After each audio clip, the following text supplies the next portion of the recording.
morning, happy new month, and welcome to Perspective on Consumer Ala TV. Perspective is where we talk about burning issues making the round. And today's edition of Perspective, we'll be reviewing the first half of Nigeria's economic performance. President Bola Ahmed Tinubu marked his 2 years in office in May with mixed reactions to his performance by Nigerians. Two major policy reforms that characterized his administration with an overarching impact on the economy in the last 2 years, which are the removal of oil subsidy and the unification of forex regime.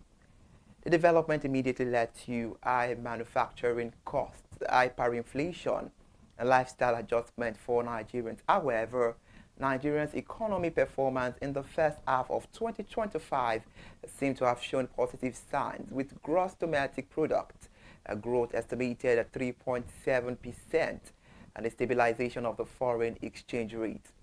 Although inflation remains a challenge, it is equally beginning to show signs of easing, according to recently released data and statistics from the National Bureau of Statistics and the International Monetary Fund (IMF).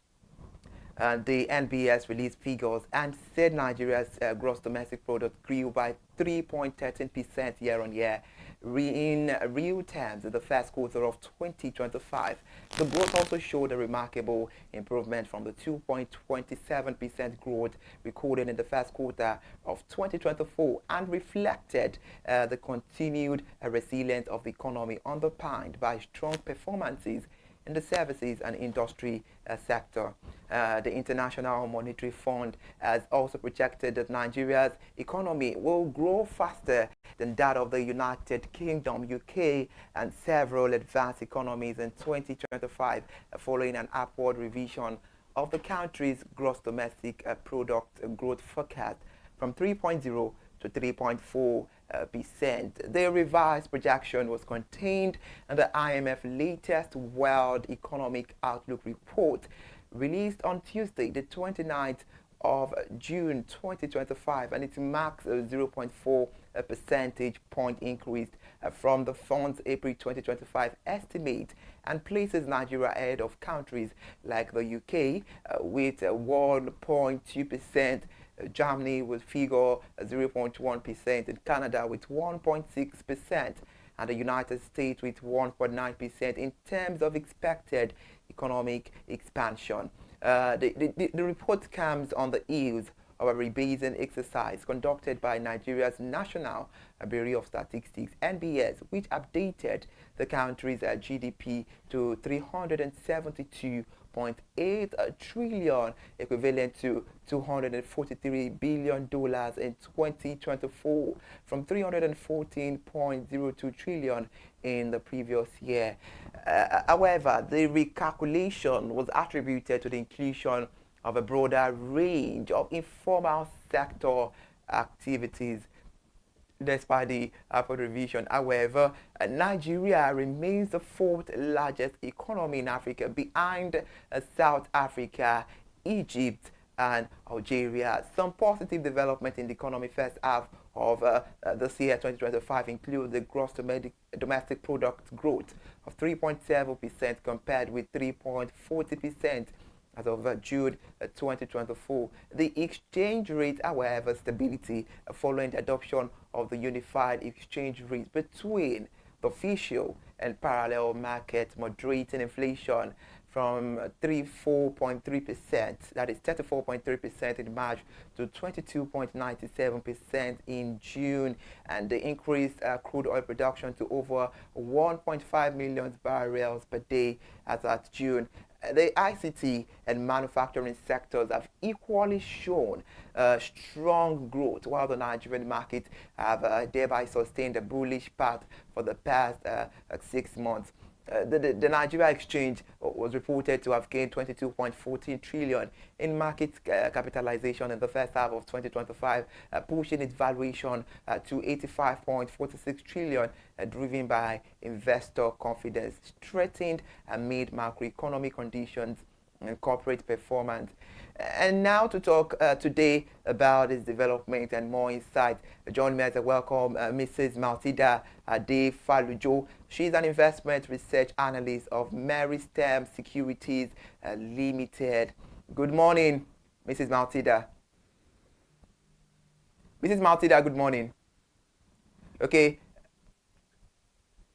Good morning, Good Mrs. morning. Matilda. Thank you for having me. Can you hear me? Yeah, I can hear you loud and clear. Good Good morning, and morning. thanks for being here this morning. Thank you for having me and happy new one. Happy New Month. I was about saying that. And also on the program this morning, let's welcome Mrs. Dumebi Oluwole. She is a senior economist at TIAS. It's a pleasure to have you, Mrs. Dumebi Oluwole. Good morning. Good morning. Good morning. Thank you for Uh, having me and happy new month as well. Happy New Month. Happy New Month. Okay, on the program today, I have combination of beauty and brain, and of course, we have to just explore it out. Women of valor on the program.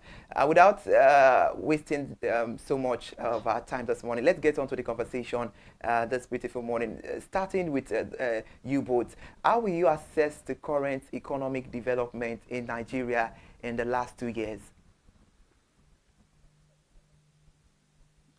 Okay, I can start off and then Matilda will continue from there.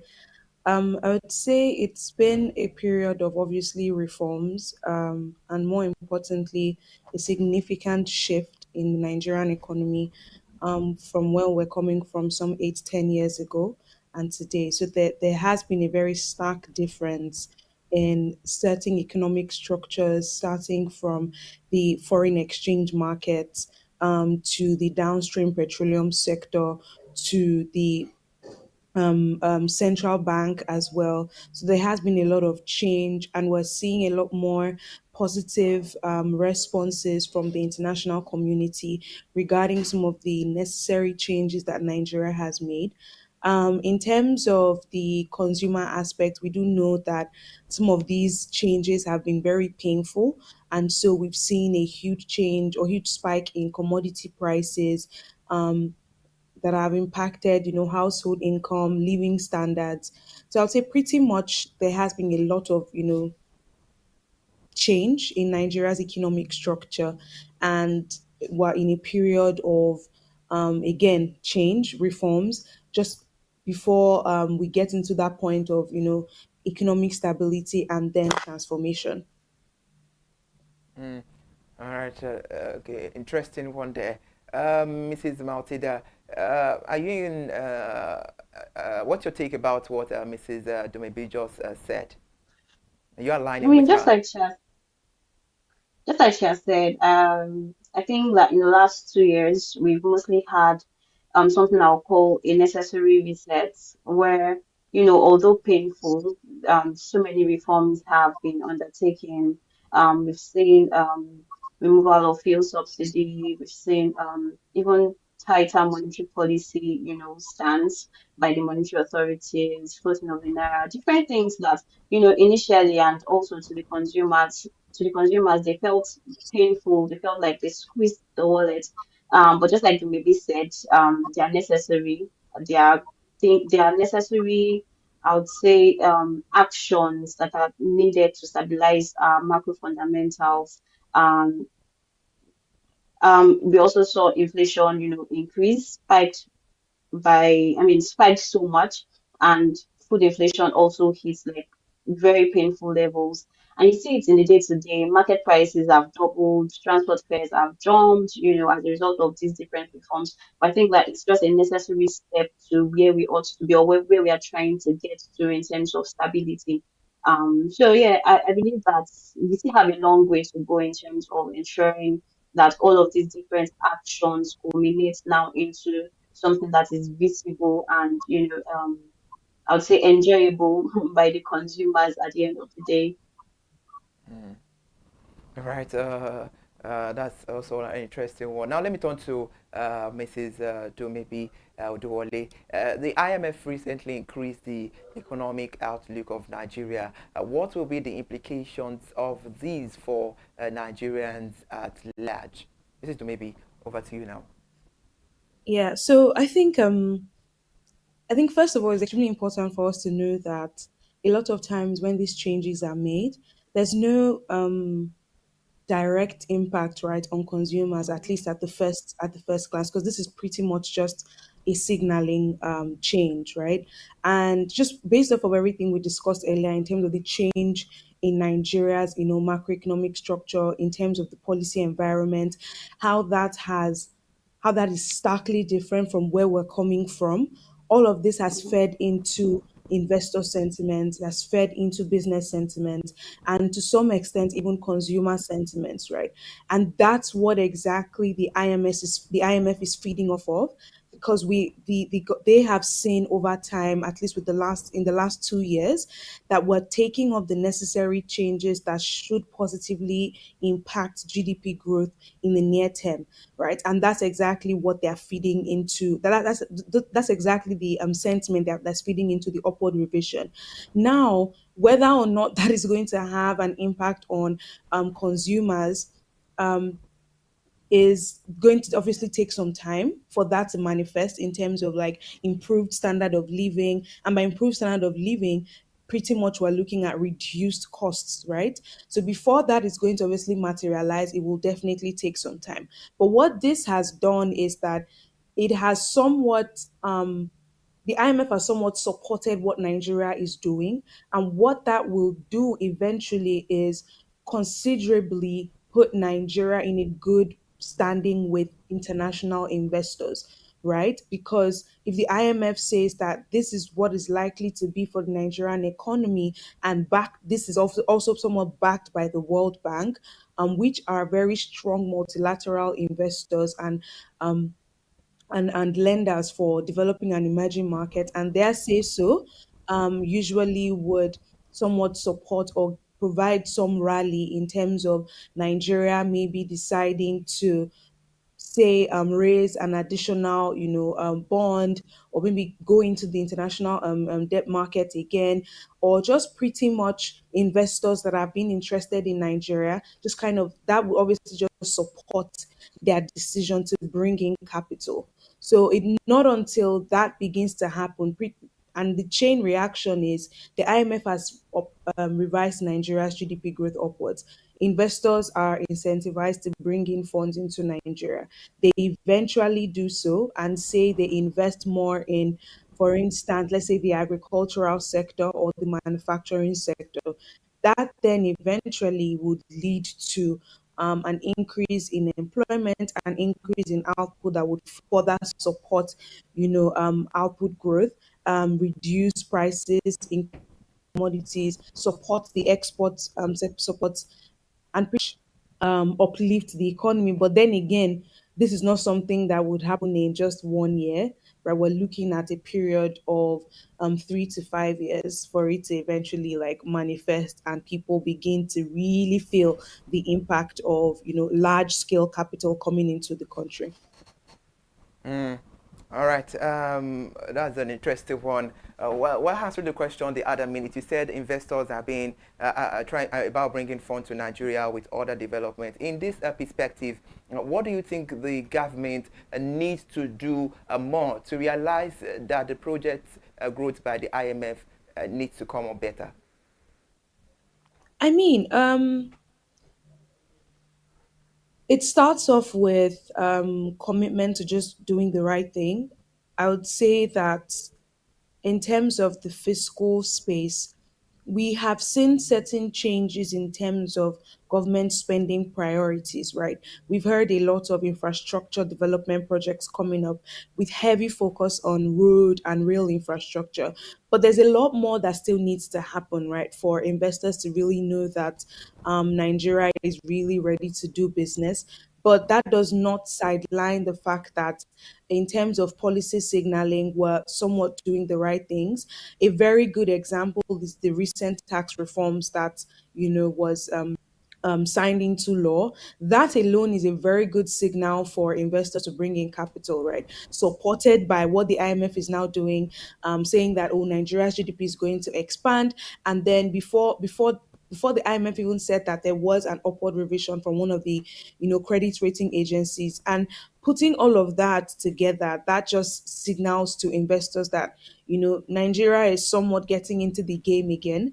And for the government, I will say, number one, just to keep ensuring that, number one, the policy environment is stable and to some extent predictable. Number two, they prioritize sectors that are going to uplift people from poverty and eventually support strong, food supply, support strong output growth, and eventually, continually boost Nigeria's GDP. And what these sectors really look like are agriculture, manufacturing, and to some extent technology, right?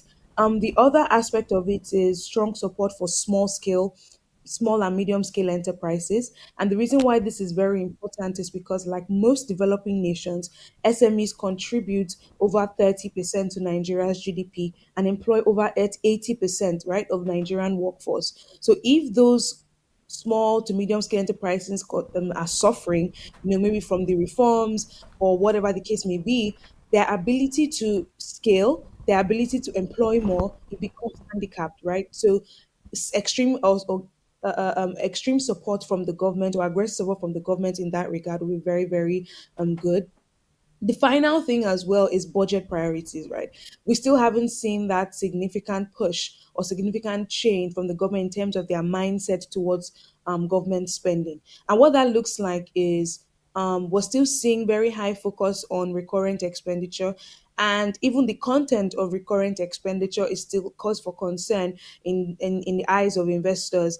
When you see things like SUVs or renovation of the VP's villa, things like that, it somewhat signals to investors that there's a disassociation between how the government is addressing their own needs vis-a-vis the pain that Nigerians are going through, right? Because the expectation is that when you undertake reforms and people are the consumers who are the hardest hit by this, the expectation is that in terms of governance as well, we should see trim down in government expenditure towards recurrent expenses that ideally, and I boldly say this, do not make sense, right? Things that we do not actually need. So not until there's a lot more signaling and confidence boosting in that regard, we will still see investors, take that cautious approach to investing in Nigeria. Right, that's a very interesting one, I must say. Before I move over to the both of you right now, while answering the question, you made mention about budget priorities, and that brings this question: what can the government do to stabilize the expenditure of budget priorities? I don't think there's much thinking here, and Matilda can also step in, to give her perspective. I think it's just a matter of what needs to be done that should be done, right? If we're going to rip the band-aid off when it comes to reforms and pretty much just say this has to be done, then I don't think it's a question of how they should think about prioritizing their budget. There are things that need to be done in the Nigerian economy today. We need hospitals, we need better schools, we need better infrastructure, and that's going to be things that would definitely have a positive multiplier effect on the economy. To provide and ensure that the Nigerian workforce is healthy, Nigerian people are educated, and there are good roads and good, infrastructure for businesses to thrive. I think that's where we need to put more of the focus on. And over the years, and it's not just with this administration, we've seen that happen over the years. Those priorities are just not there. Um, of course, the expectation is that those things will change. And even when they do change, the expectation is that they should be sustained because you do not want a situation where there's a change in administration and we revert back to our old ways, right? So I don't think it's a question of what they should be thinking about. I just think it's common Mm. sense. I just think it's common sense. We are seeing a very very good example of this is what is currently happening in Ghana, right? If we're ripping the band-aid off on putting reforms on people, fiscal consolidation is the way to go. Um, and again, I'm saying this very boldly, it's just common sense.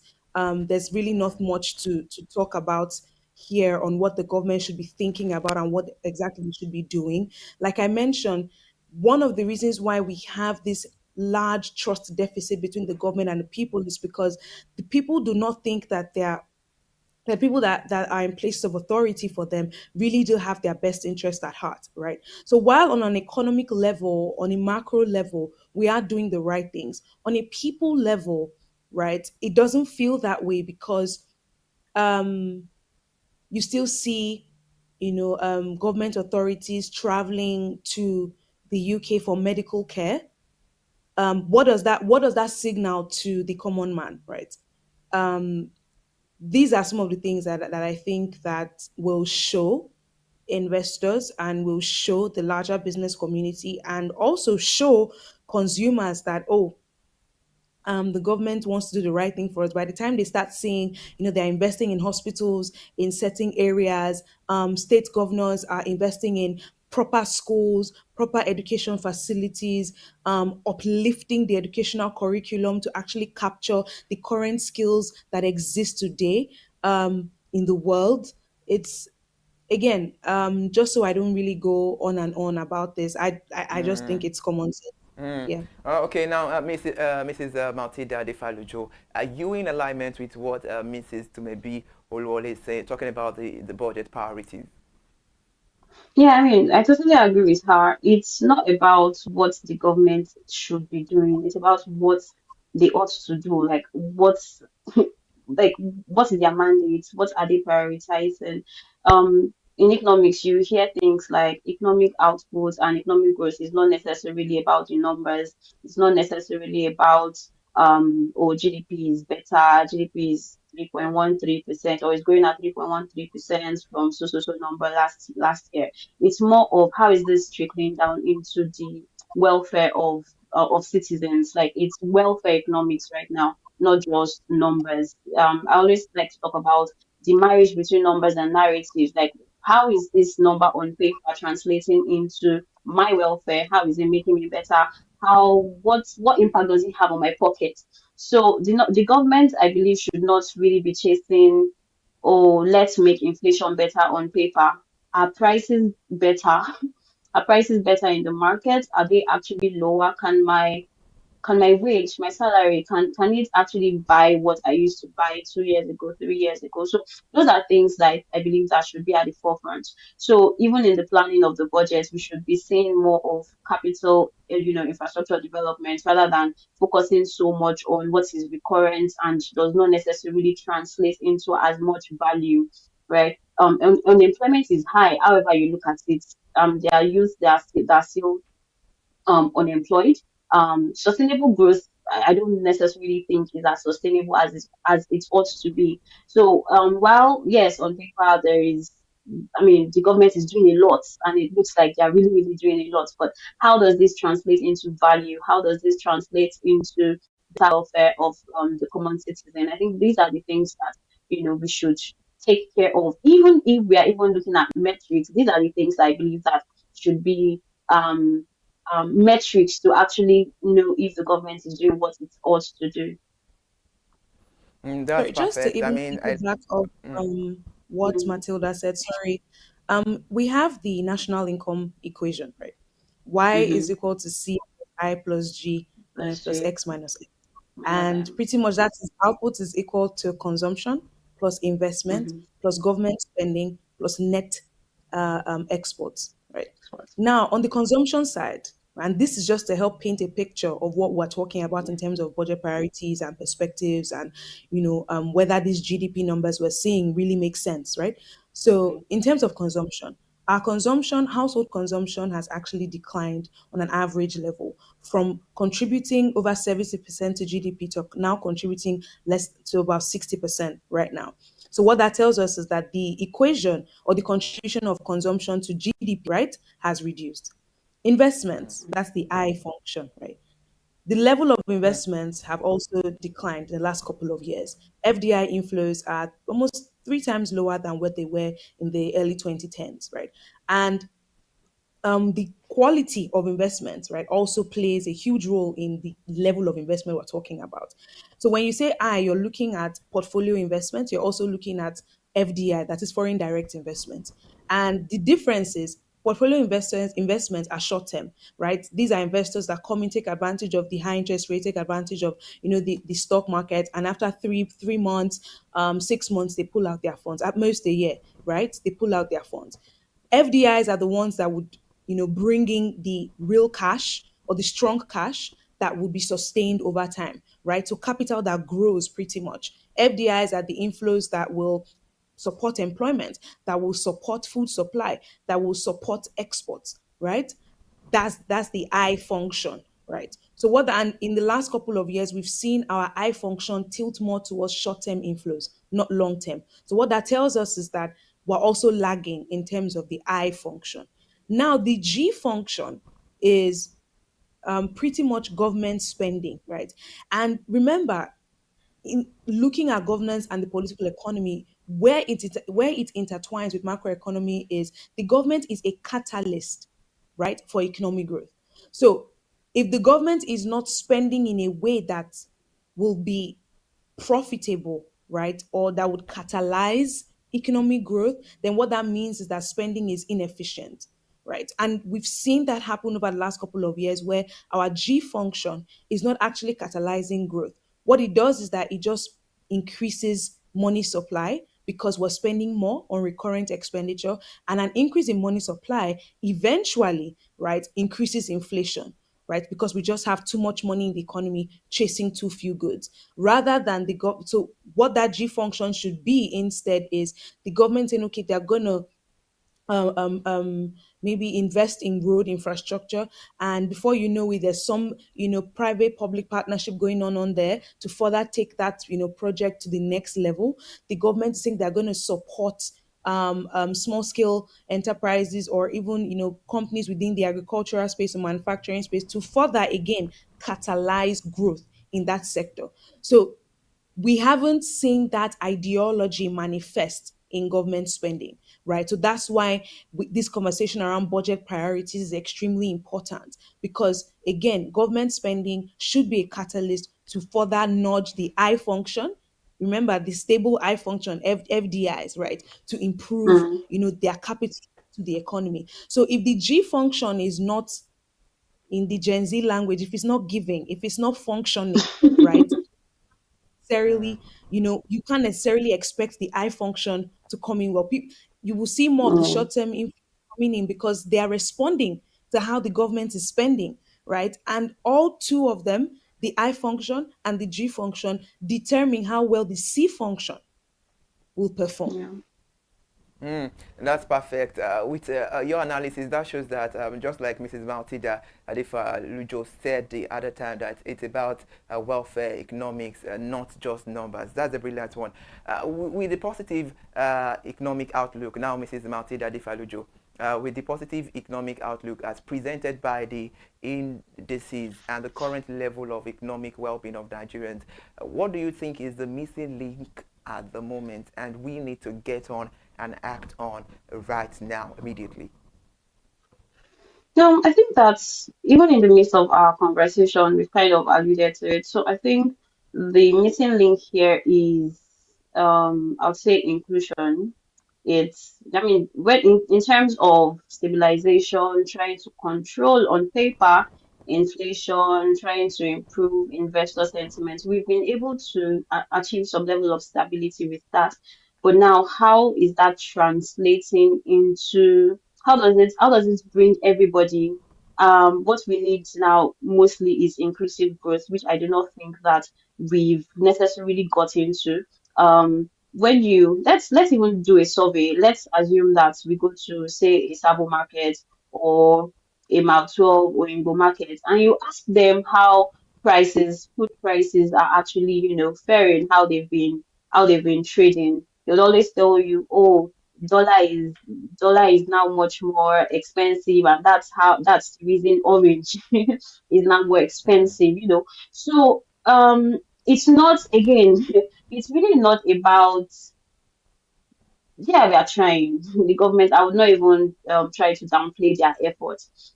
They are trying, but just like you maybe said, if the government continues to spend on things that do not translate into inclusive growth, we would just be increasing money supply. We will just be doing things. And again, you have to also remember that these foreign investors, the FDIs that we are trying to attract, they are able to see beyond what is on the surface. They do their analysis too. They have people in Nigeria, they have, representatives that actually do the analysis and are able to tell that, oh yeah, inflation is currently 22.22%, but what is the actual, what is it really, right? Your exchange rate has been the exchange rate has been trading between a bound of 1,500 naira per dollar and 1,600, and there's been some. I mean, that's been relatively stable, but then how sustainable is that? So again, we don't need hot money. We don't need more of FPIs. What we need to attract more of is FDIs to ensure that there is ample inflow into our external reserves, which would also help the monetary authorities to better stabilize our exchange rates and ensure that we are as attractive as we ought to be.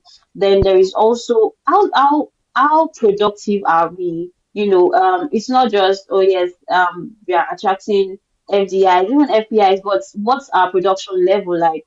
Is the government supporting business environments, that would ensure that people are able to actually produce and sell at reflective and competitive market prices.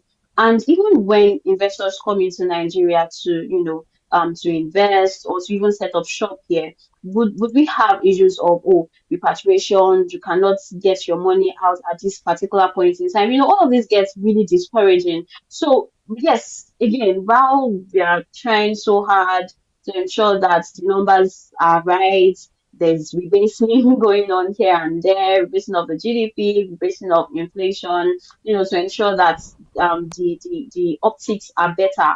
But how does this really translate into targeted social welfare, ensuring that there's even stable electricity for me to do my business? How are you providing an environment that will help my business scale and help me be as productive and competitive and bring in the inflow that would help us, grow generally as an economy. So I believe that until we close that gap and make sense of economic progress, not just in the numbers, but also in my pockets, Jumebi's pocket, the market woman's pocket, until we are able to get that done, I think it will just be more of cleaning up numbers, really. All right, thank you for that one, Mrs. Matilda Difalujo. Before we move over to Mrs. Dumebi Oduwole, you made mention of the Nigerian production level. If you would rate the Nigerian production level based on your perspective, what rate would Nigeria be right now? That's an interesting question. I mean, the clothes I'm wearing, I do not think that it was made in Nigeria. There's so many things that we do use, we use that we even prefer, that I'm mostly, oh, I want to buy from Shein, or I want to order from international outlets. So in terms of production, we still have a long way to go in terms of ensuring that um quality matches what is what would help producers even break even. So because what you see is that most producers are trying to ensure that, oh, can how much of quality can we compromise on to ensure that at least we're able to break even?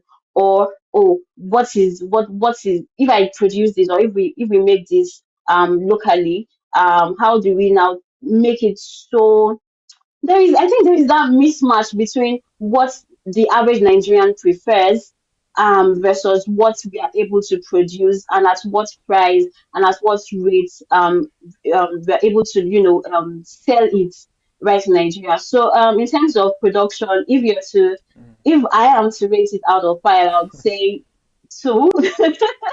I'll say two, right? Mm. So, and Mm. it's not because we do not have, or Is it's it not two because we over are not 10 even or two as over 100? 2/5. Is it No, two I over said 10? 2/5. Out of five. Out of Okay. five. Out of five. Mm. Yeah, because I mean you have different factors to consider: the technical know-how, the raw materials. A lot of the raw materials are, of course, going to be sourced from abroad because you want to ensure that it is, I mean, the output has, good quality. So we need to focus a lot more on backward integration rather, such that at least that way we'll be able to break or remove some costs that would at the end of the day lead into the inflated prices. But are we there yet? I am not sure, but I believe that the government can also do some things to ensure that that environment is provided. Whatever partnerships need to be put in place to ensure that all of that enabling environment for businesses to thrive and for production to also be boosted, is put in place. Brilliant and fantastic. Now let's move over to Mrs. Dumebi Oduwole.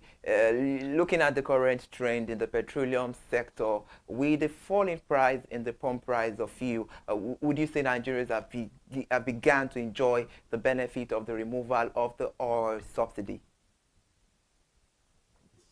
Um, every time I am asked this question, I try to always help people just kind of um first of all accept the current situation that we are in, and more importantly, try to help them anchor their expectations, right? That all that petrol prices are down now doesn't mean it's not going to increase, right? We're now operating in a different market structure where our domestic price of petroleum products will very much align with the current trends in the global oil market, right? And right now, oil prices are high. I think between June and July, we've seen a 7% increase in crude oil prices, Brent crude to be precise, coming from about $68 per barrel or $64 per barrel to now $72 per barrel, right? And what that tells us is in a nickel of time, right, petrol prices will most likely increase again.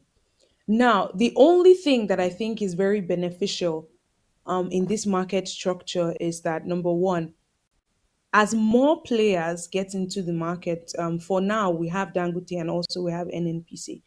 Let's start with Dangote. Should Dangote's refinery get to full capacity, right? That's the 650,000 barrels capacity. Should it get to that high capacity or optimal capacity, chances are that production will also increase, right? And if production increases, also increase. And if supply increases, chances are that prices could fall over time. Now, you coincide that analysis with the NNPC most likely be increasing its own supply as well. Our modular refineries also getting into optimal capacity, refining more, petroleum products and supplying the market. On a domestic level, we might see prices, eventually start to decline or retain a certain level, and that's because supply demand economics now are playing in. Our level of production capacity is higher, and so we're able to hedge against a sharp increase in prices, in global oil prices, right? Another thing that could also support this analysis is if our domestic, crude oil production is able to increase so much so that we are now domestically supplying, our local refineries and also supplying, Dangote as well to reduce their cost of importing the raw material itself so that their pricing as well also reduces. But not until everything I've mentioned happens, right? You see the swings that we've experienced in the last couple of months where prices are higher today and in the next 2 weeks or next 3 weeks, they are lower. We enjoy that low oil price or that slight reduction over a couple of 2 weeks again or 3 weeks again, and then it increases, right? And that's just because we're now dancing to the tune of global oil price movements. And the reason why this is happening is because now we're operating in a deregulated market. Again, the market structure has changed, right? And why this is important is because for investors to bring in money into Nigeria's downstream petroleum sector, their prices have to be cost reflective, which wasn't always the case, right? Because of subsidy payments. So, with the subsidy out of the way, right, investors or players within this sector can now produce let's say they're also players in the upstream, right? So they extract the oil, they refine the oil, and able to sell at a price that will keep them even or even profitable, right? So again, to anchor expectations, right? I don't think that the relief is going to be sustained. I think it's temporary. I think if people are more conversant with the trends in the oil market, they will know that we're about to enter a period of higher petrol prices, most likely again. But there is that world where every other thing I had mentioned, the refineries working at full capacity, Dangote's refinery working at full capacity, there's domestic supply of crude oil to all of these refineries that helps reduce cost, right? There's that world where prices will drop. But just before we go further into the other question, just the last conversation you had, or last question you asked Matilda, I just wanted to mention that there is a balance, right, in every economy between imports and exports, right? And that balance is what we use as a gauge for productivity. So there are steps to it, right? There are steps to it. The first question is, what are the sectors or commodities that the government is prioritizing or that country is prioritizing in that moment, right? And it, with those government priorities, right, that would now tell us how much, capital or focus or sectoral opportunities exist for long-term capital. And if those long-term capitals, if the long-term capital eventually comes in, what concessions do they have so that they are able to scale as quickly as possible? And by concessions, I mean tax incentives. Are they going to be in special economic zones where they have access to ports? Are they going to, have tax breaks, things like that, to ensure that they scale as quickly as possible? Now, beyond even the long-term capital coming in, are there local players that are already doing good that the government can give these tax concessions to, or tax breaks to enable them scale and produce a lot more, right?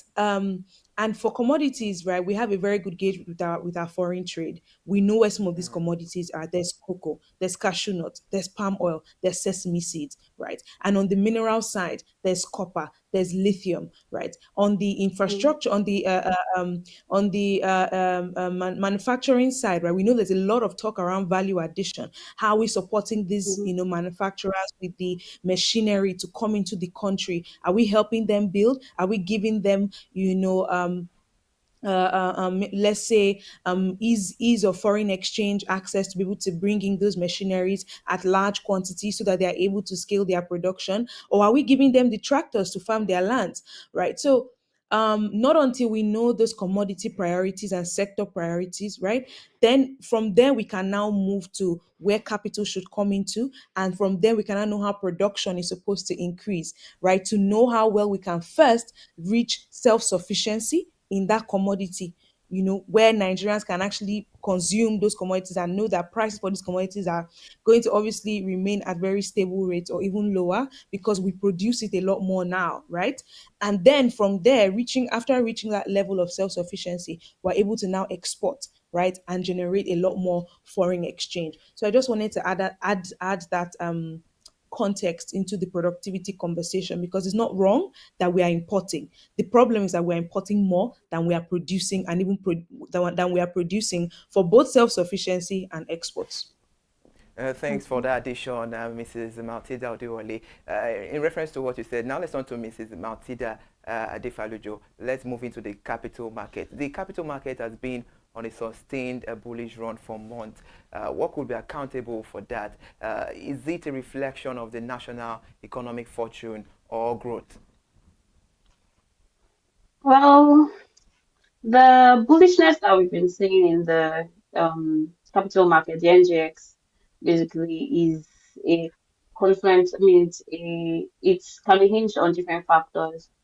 First, we have the fact that rates in the fixed income markets are falling, and they've been falling, and the expectations are that they would likely, continue to fall till around, end of Q3. So what we are seeing is a rotation of funds out of fixed income, markets into equities. And we're also seeing a lot of retail investors, trying to um trying at they are looking out for undervalued stocks. So that's on one hand. Now, on the other hand, we are seeing it's earnings season. H1 numbers, H1 2025 numbers are out. There are companies that used to record, losses like MTN that have now come out, with, better and stronger numbers.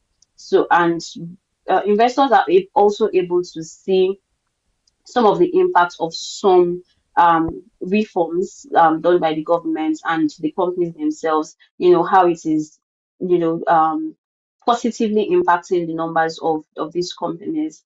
We have the likes of, Dangote Cement, the likes of WAPO, even banks, that have begun to, that are reporting better numbers. So all of these things are driving investors confidence, driving investors' activity. I like to say that three things typically drive the markets, which is fundamentals. We are seeing stronger and better fundamentals across board.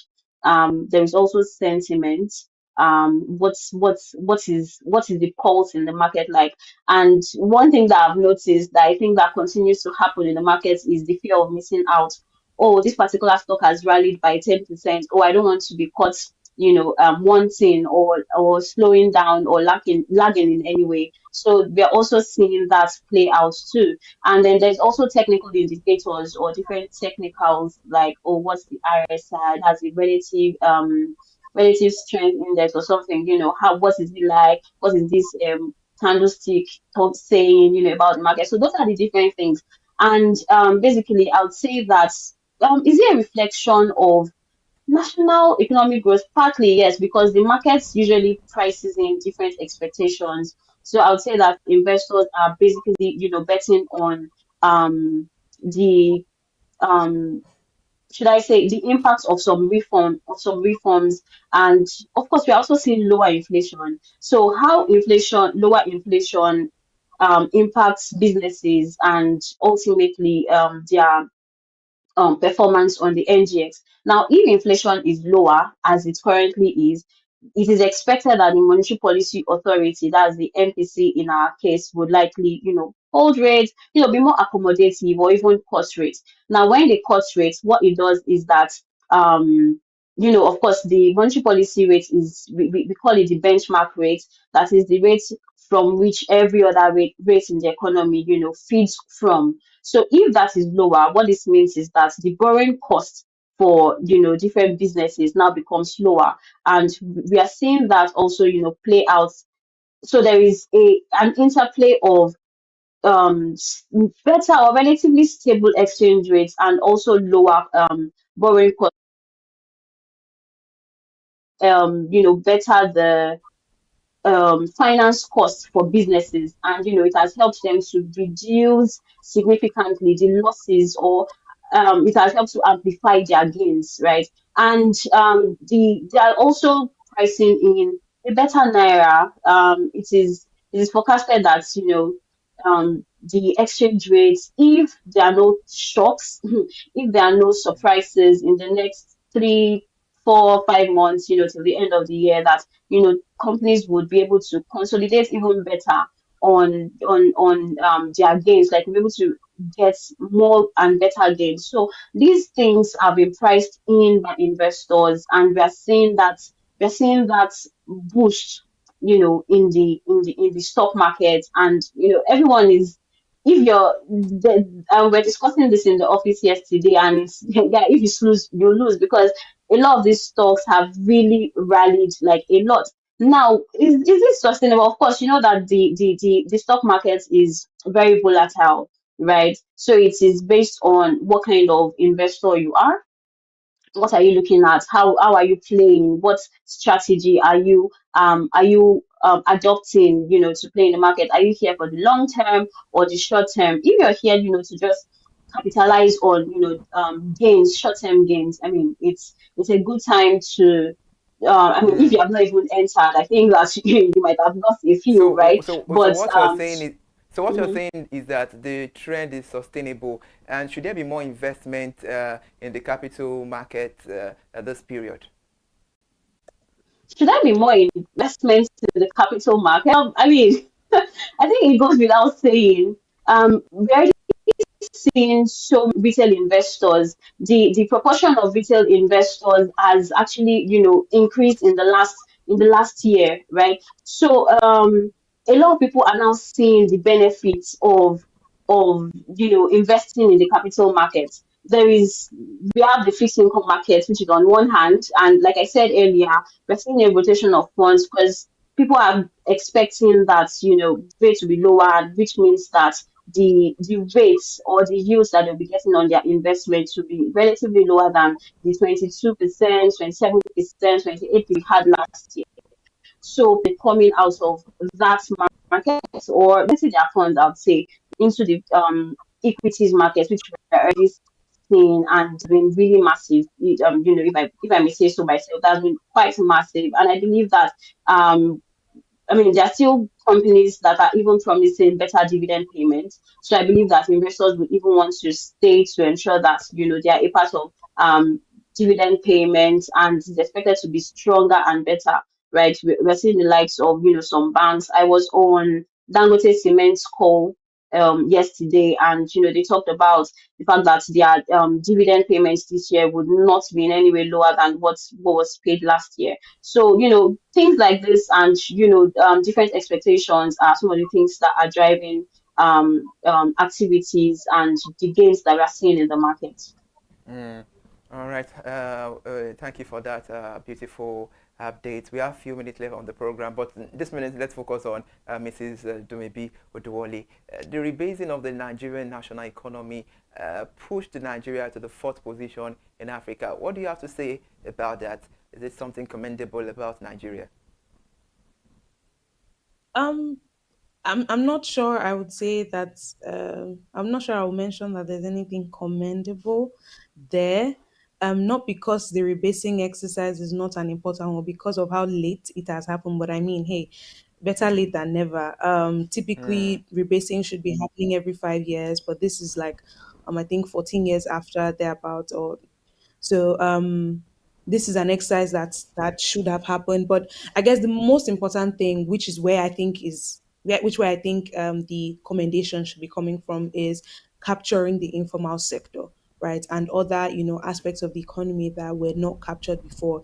The informal sector primarily stands out because it has been very difficult, over the years to actually capture the activities from that sector, and most in most business owners and investors actually know that that informal economy is where a lot of the transactions happen. Again, remember, SMEs account for for almost 40% of Nigeria's GDP, and they employ 80%, right, over 80% of Nigerian population. And most SMEs you know are in the around the informal sector, right? So it was very good to see that we've been able to capture it. Even in the GDP rebasing report, you see the breakdown, right, at the composition of certain sectors of formal and informal. A very good example is crop production, which is a very prominent sector or prominent contribution to the overall agric industry, right? You see that from their composition, you see about 91%, right, of crop production activities are informal, and then the remaining, is formal. And doing that a lot, doing that across board, across the 46 activities captured in the GDP numbers, a very good eye opener as to the economic activities that are actually driven a lot more by informal sector activities. And it would really help with Mm. strategic planning for business owners, for even investors, to know where the money is really coming from and how well they can capture that market in terms of consumer demand, in terms of output, and general economic activities. It also even helps with policy making, right? So now there's more nuanced data that policymakers can go by of, to know that, okay, this is where we need to probably target a lot more, because this particular sector has a lot more informal players. And I can use crop production again as another example. We do Mm. know that smallholder farmers in Nigeria account for almost 80% of Nigeria's farming activities, right? That again makes sense when you see that crop production has 91% of informal activities. Mm, Now, how And do we move those informal people into formal, right? That's one way to think about it in terms of policy making, right? So how can we formalize their activities? How can we improve their activities to ensure they now move from being informal to formal? And so that's one way to think about it in terms of like sector composition, and one very good and strong commendable thing that the rebasing has done. I think one other thing is also the movement of sectors, right? We now saw from the GDP numbers how that Mm. real estate as well is a budding sector, right? The growth in real estate was very, very prominent. And that again shows a sectoral opportunity for both business owners and even investors and even policymakers, right? To make decisions of and even plan for. Another one which was very interesting was the arts and entertainment sector. We've been seeing the rally around Afrobeat, around the creative economy, and now the numbers are telling us that this sector is actually growing as fast as we think it is, right? So, what can we do to encourage that sector to grow more, to generate a lot more revenue, right? So, I think those are some of the things that I think are very interesting from the numbers and very commendable in terms of the change that we're seeing. I think one last thing would also be the structure of the economy. So we have three major sectors, right? The agri or three major industries: agriculture, services, and industrial, right? Industry. So we saw that agriculture increased in its contribution to GDP, services also increased in its contribution to GDP, but industry reduced. So what that tells us is number one, the structure of Nigerian economy is still very much subsistence, right? And we need to do a lot more to, improve how the industrial, sector contributes to Nigeria's GDP. And there we're looking at thinking around value addition, looking at thinking Mm. around mechanized farming, pretty much an improvement in industrial, output, and that would definitely help again in terms of policy making, and also shows investors and business owners where to put money in, where opportunities lie. So yes, that's some of the commendations and extractions or insights that All I can right, bring out from the. interesting one there, Mrs. Dumobi Oduwole. That's a very beautiful one. Now to Mrs. Mautida Adefalujo. In rounding up, just in 30 seconds, how do you think the ordinary Nigerians can benefit from the new economic outlook? I'll say that firstly, even though I like to say like it's on paper, but as interest rates start to ease, we'll likely see cheaper loans for SMEs and different individuals. So this means that they have more capital, they have more money for expansion and also for consumption. So if you say Mm. you have a farm or you own a business, this can help you unlock different capital to help you scale. And with different reforms like the electric, I mean, life has been relatively stable, so I'll say that this would help, lower business costs, different running costs that were typically, high before now. So I'd say that I mean consumers can basically benefit from this thing. And also in terms of saving and investment with the, roll out of different digital platforms with as low as 5,000 naira, 10,000 naira. Even consumers, the everyday consumer can begin to start building Mm. wealth and protect and hedge against inflation. So you can, invest in stocks. You have some stocks that's still trading at 2 naira, 3 naira, 4 naira, 5 naira that you can buy, and that will help to increase investments in the economy. All right. Thank you so much for being on the program this beautiful morning. We appreciate your call. Thank you so much. Please do well to enjoy the rest of your day. Thank you.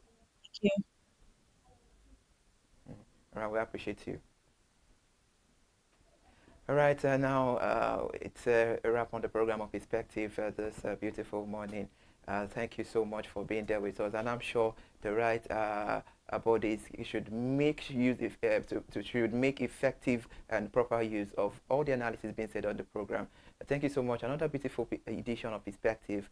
We'll be back again tomorrow. Please do well to enjoy the rest of your day.